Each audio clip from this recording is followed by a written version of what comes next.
was born to a single mom. She was a preacher's daughter from Laredo down on the border.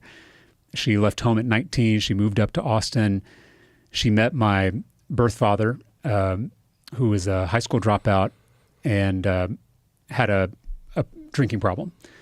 And that drinking problem sometimes led to being violent with my mother. And there was one night, it was me and mom and my birth father, and he had too much to drink and got violent again.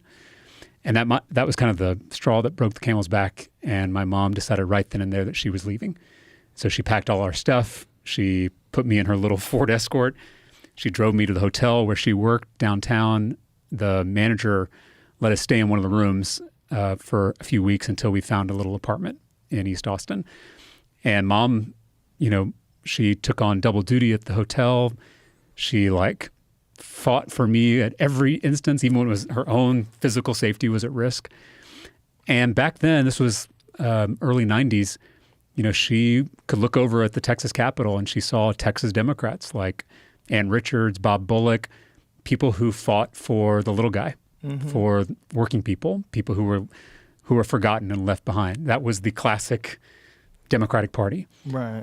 And so I remember when I guess I was maybe kindergarten, and someone in school, they were talking about political parties, and I asked my mom what we were, and she was like, we're Democrats because Democrats fight for the people.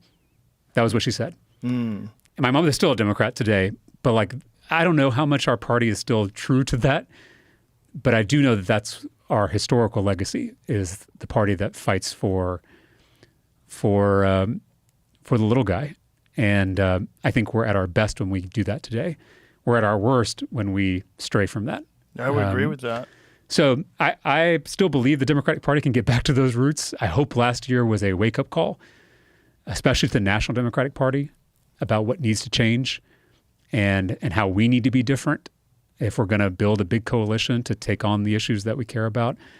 But that's why I'm a Democrat and why I hope the party can get back to those roots.